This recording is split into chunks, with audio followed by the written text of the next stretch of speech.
Hey y'all, it's VideoGameStupid, back with another vlog, back with another story. But before we actually begin the actual story, I'm going to tell you something that happened at work the other day while I was working outside. It was snowing so hard, it was snowing so hard that it was snowing hard. And I was out there pushing carts in the ground, it was all sludgy and crap. And then this old lady comes out of nowhere. She was drunk or high out of her mind, or just both of them at the same time. She was like, "Hey, what are you doing out here?" And I'm like, I'm doing my job. And she's like, "Why? Why are you doing your job?" And I'm like, "Because I get paid to do it?" And then she's like, "Oh, you know what? Here's some change." So she hands me some petty change. I'm like, just confused out of my mind, like, why is she giving me money? This is what I'm paid to do. This is what I do. I don't like the job. Sometimes there's things I don't like about it, but it's what I'm paid to do. And I get paid very well because, well, I just do. Now on to the actual story. Now, I made money in high school. Actually, I made money not even just in high school, but in middle school. Now you're probably thinking to yourself, "Oh, you're probably a drug seller. You're probably a prostitution ring owner." Like, no! No, I didn't do any of that crap. I didn't do any of that. You want to know how I made money? Mr. Cameraman, I sold candy. Much like this kind of candy right here. Except nobody bought icebreakers because it was freaking mint. I sold candy like Airheads, Now Leaders, and Jolly Ranchers, and Ring Pops. That's what I sold. Now you're probably wondering to yourself, how did I get this candy to sell to my school? Well, I'm going to get into it in just a second. So my mom works in the casino, and there's an arcade there that I was just walking around in, and I usually go there on weekends when I'm not doing anything. It's to like play Yu-Gi-Oh! With people or something, or just play some of the arcade games there with other people and stuff. And one day, I ran across this ticket stub. Usually I find these ticket stubs and usually worth like 100, sometimes 50, sometimes 7 tickets because people just drop them because they're dumb idiots. So I'm like, oh, how much is this ticket stub for? I look at it.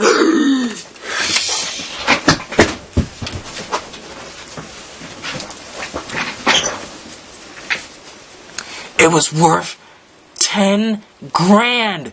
10 grand in ticket stub money. You know how much that is? That's a lot of tickets.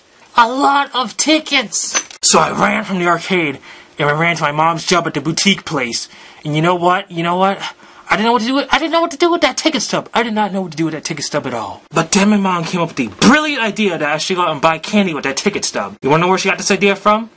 My sister, in fact, used to do this as well back when she was growing up in the 80s. Like, she would go to our local candy store, buy candy from the place because it's really, really cheap there at that candy place, and then sell it to the kids at her school for like double the price. But nobody was any the wiser because there was no internet back then, and nobody knew about the candy store that she went to. Which is good for her because she made some money. So, around the time it was like 8th grade, I was like 13, going on to high schools. It was like near the end of the school year, so of course I bought some candy. I bought Now Leaders, Jolly Ranchers, Airheads, and Ring Pops. And I sold some of the candy at moderate prices. Like, Now Leaders were like 25 to 50 cents, depending on how I felt. Airheads were like 50 to 75 cents.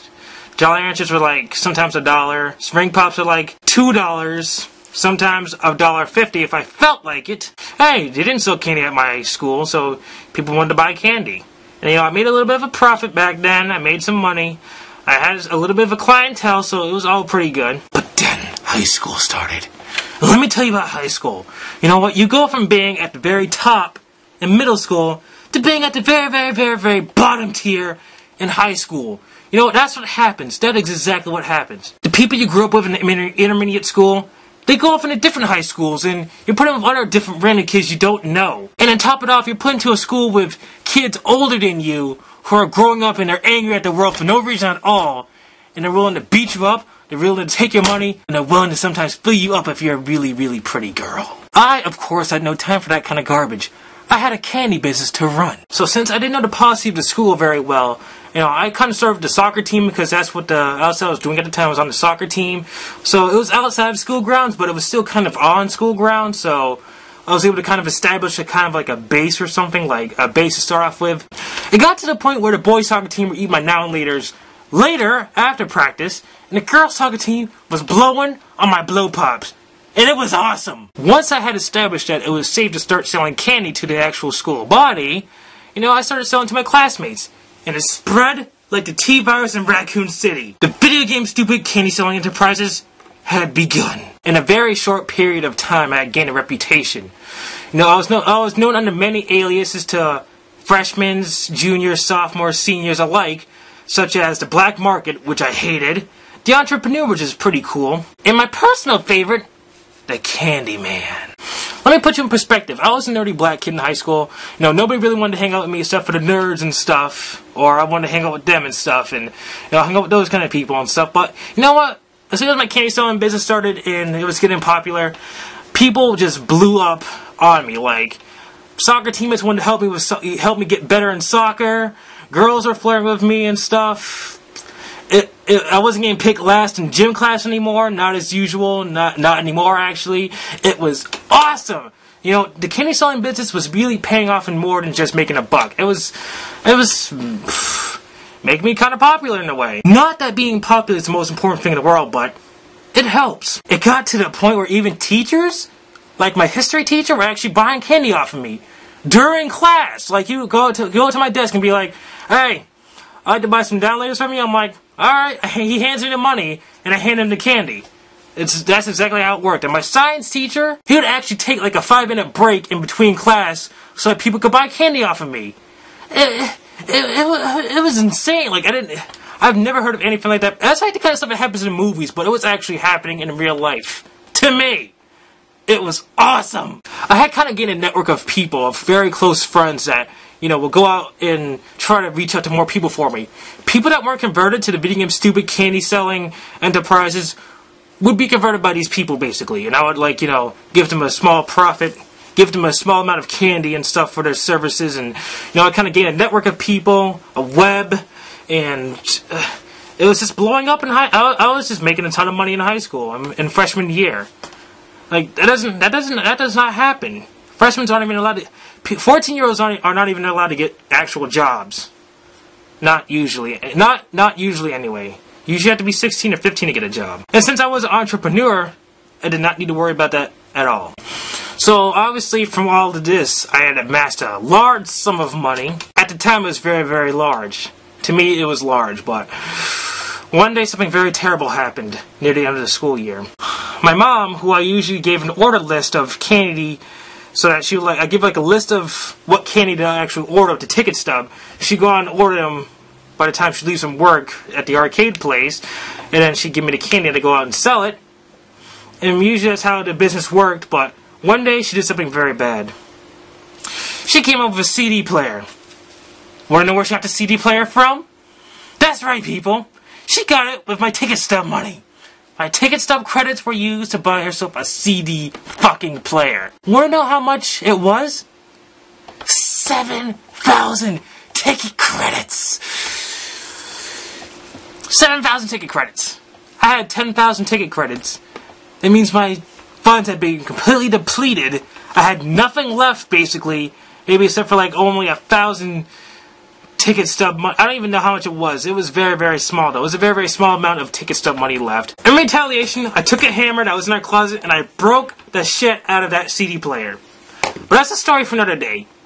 Or maybe not even a story at all. That's nothing to even talk about, because I broke it and that's all you need to know. It broke and it was gone forever. Now, of course, most of my ticket stub money funds were gone, and I was actually transferring to a different school because I didn't really want to go to high school anymore. A lot of drug addicts and a lot of people just being a little bit too crazy in the hallways, and you know, the school. I didn't want to go to that school in the first place. I wanted to go to a technical high school. My mom would let me go to that technical high school, but for some strange way, I think that my candy selling business proved that I was able to actually go to that technical high school. So she let me transfer over in my sophomore year, in the beginning of my sophomore year. Now, over the summer, I was actually able to replenish my ticket stub money funds by working, which I will talk about in the next video. But I was able to work and get my ticket stub money funds back and, you know, start the business over again. This new high school. But, you know, there's a big problem. There's actually, like, a bunch of big problems, I think. Like, really, really, really big problems. One, the school had a bunch of BS policies about, like, you know, stuff. Like selling stuff or having a business or being entrepreneurs in that school. Because it's a technical school, apparently, and you can't sell stuff at a technical school. So I was able to still, you know, kind of do the business, but I wasn't able to do, I had to do it in extreme secrecy. Almost like I was selling trucks or something. Such bullshit! Two, People for some reason like to buy the expensive food from the lunch counter rather than buying the semi-cheap candy from me. For whatever reason. They just like buying that junk food. It's like, I don't know if it was more filling or not. It was just like, my business did not flourish as well as it did at the old high school. 3. And this is the worst one. This is like the bottom line worst one. They actually doubled the prices of candy at the freaking arcade I was going to. Like, they actually doubled it. I don't know, I think they kind of caught wind because, you know, I go there every once in a while and I'd be buying candy. And sometimes they'd be asking me what I do with this candy. I tell them that, you know, I ate this candy. I actually ate all, like, 100 Jolly Ranchers or 100 Now Laters. And this is what I actually told the kids. I didn't mention this early in the video, but the kids would ask me sometimes when I sold the candy to them in the school where I got this candy from. And I tell them straight up, my uncle owns a candy factory, and I sell the candy for him. Like, they didn't ask any more questions, they didn't inquire more about why I sold the candy, they just figured, okay, this kid's uncle has a candy factory, and he gives him candy to sell. That's good enough for me. But in any case, with the increase of the ticket prices, the fact that the business wasn't flourishing as well, and the fact that there's so much BS policies running around the school, it was really difficult to sell candy, so I pretty much had to close shop forever. But I made a lot of money though. And if you haven't guessed by now, there's a part 2 to this story. A part 2, people. Yes, there is more than one way I made money back in high school. And the second story, which will take place in the next video, is going to take place in my old headquarters. At the arcade, at the casino, my mom works at. So, see you later, people, and good night. And make money, because money gets you things, like this nice jacket. Yes, it even has a hoodie. It's a nice jacket with a hoodie. Wear your hoodie!